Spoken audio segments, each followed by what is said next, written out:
Good morning everyone, তোমরা সবাই কেমন আছো? আশা করি খুব ভালো আছো। আমিও খুব ভালো আছি। কদিন খুব ব্যস্ত ছিলাম, কারণ বাবানকে আমি নতুন স্কুলে ভর্তি হয়েছি, তাই সেইভাবে আমি কিছু পোস্ট করতে পারিনি। কিন্তু চলে এসছে আমার আরও একটা নতুন ব্লগ। সকাল সকাল এখানে তো দেখতেই পাচ্ছ, গরম গরম চা কিন্তু রেডি। চাটা এবার খেয়ে নেব। এই যে আমি চা ছেঁকে নিয়েছি, এবার চাটা খাওয়া শুরু করব। চা খেতে কার কার ভালো লাগে অবশ্যই জানাবে, আমার তো খুব ভালো লাগে। আর এখানে বাবান সবে ঘুম থেকে উঠলো। এই যে ঘুম থেকে উঠেও এখন মাথা ফাতা চুলকাচ্ছে। আজকের সকালটা কিন্তু খুব সুন্দর ছিল, বাইরে খুব কুয়াশাও পড়েছিল।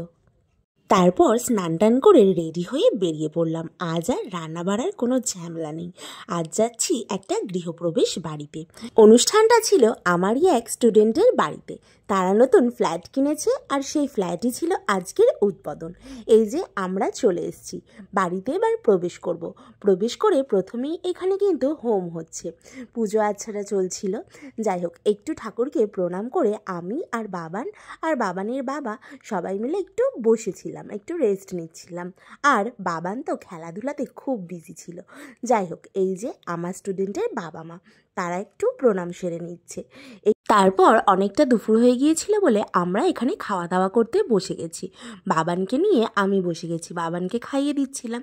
বাবান তো পাঁপড় ভাজা খাবে না বলছিল, তাও ওকে একটু আধটু সব খাইয়ে দিয়েছি। এই যে খাওয়া দাওয়া কমপ্লিট করলে একটু ফটো না তুললে হয়, তাই আমরা একটু ফটো ভিডিও তুলে নিচ্ছিলাম। আর এখানে বাবান তার দাদার সাইকেল চাপছে, মানে এই স্টুডেন্টটাকেই আমি পড়াই। তারপরে বাবান তো খেলতে শুরু করে দিয়েছে। এই দেখো, ট্রেন লাইনে যেরকমভাবে আমরা যেতাম ছোটোবেলায়, এখানে তো আর ট্রেন লাইন নেই, তাই ও এটা দিয়েই হাঁটছে। দেখি খুব ভালো লাগছিল, আর নিজের ছোটোবেলার কথাও মনে পড়ছিল। আর ওর সাথে দেখা দেখি ওর পাশের বন্ধুগুলোও এরকম করছিল। সবাইকে পেলে বাবান তো খুবই মজা পায়, আর আমারও খুব ভালো লাগে যে ছেলেটা সবার সাথে খেলতে পারছে। সবসময় তো ঘরে একলাই থাকে। আর এই তো এখানে আমরা কিন্তু প্রসাদ খেতে আবার বসে গেছি। পুজো কমপ্লিট হয়ে গেছিলো, তাই এখানে আমাদের প্রসাদ দিয়ে দিয়েছে।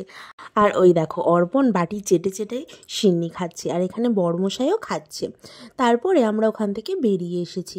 দেখো কত রাত হয়ে গেছে, আর কি ঠান্ডা। তারপরে সন্ধ্যাবেলা ছিল বন্ধুদের সাথে একটু খেতে যাওয়ার, তাই আমরা চলে এসেছি একটা হোটেলে। এখানে আমরা সবাই মিলে খেতে বসে গেছি।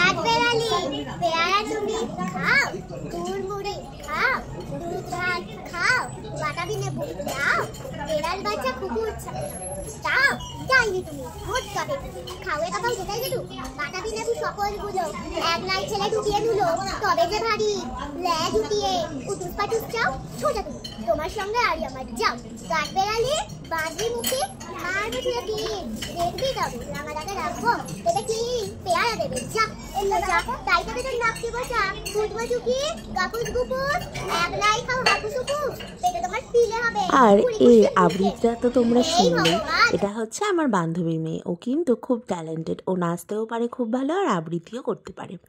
যাই হোক, আমাদের এখানে খাবার দাবার চলে এসেছে। আমরা সবাই এখানে কিন্তু জমিয়ে খাওয়া দাওয়া করছি। এটা কিন্তু ট্রিট পার্টি ছিল। এই যে এই সাইড ইনিকে দেখতে পাচ্ছেন, ইনি এই জন্মদিনের আজকে ট্রিটটা দিয়েছিল।